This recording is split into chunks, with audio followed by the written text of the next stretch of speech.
এবার একটু টেস্ট ম্যাচে ফিল্ডারদের ফিল্ডিং পজিশন নিয়ে একটু বলি। ভেরি ইন্টারেস্টিং কিছু গল্প আছে।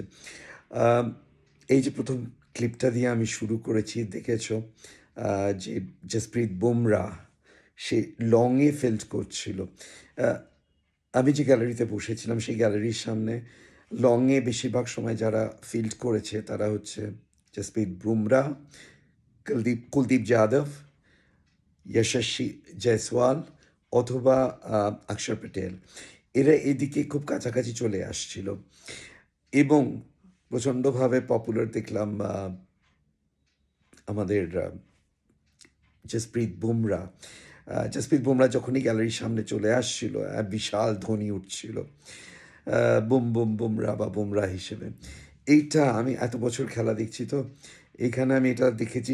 সচিন যখন আসতো, সচিন বাউন্ডারি লাইনের কাছে ফিল্ড করতো, সমস্ত গ্যালারির লোক নেমে আসতো ওকে দেখার জন্যে, ছুটে আসতো, ছবি তোলার চেষ্টা করতো। কপিল দেব অত্যন্ত পপুলার ছিল।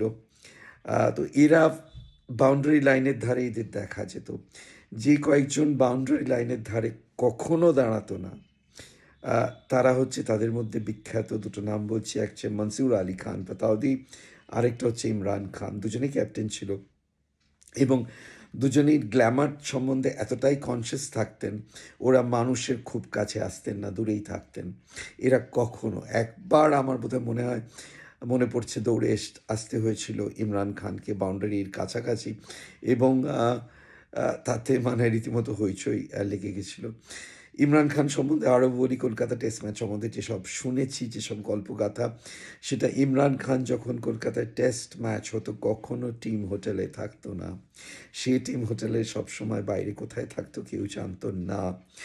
ইমরান খানও এই স্বাধীনতাটা তার প্লেয়ারদের দিয়ে দিয়েছিল, বলেছিল যে তোমরা যেখানে ইচ্ছে থাকতে পারো সারা রাত, যা ইচ্ছে করতে পারো, আমার কিছু যায় আসে না, কিন্তু যদি দেখি পরের দিন মাঠে এসে পা টলছে, ক্যাচ মিস করছো, তাহলে পরের টেস্ট ম্যাচ থেকে তুমি বাদ যাবে।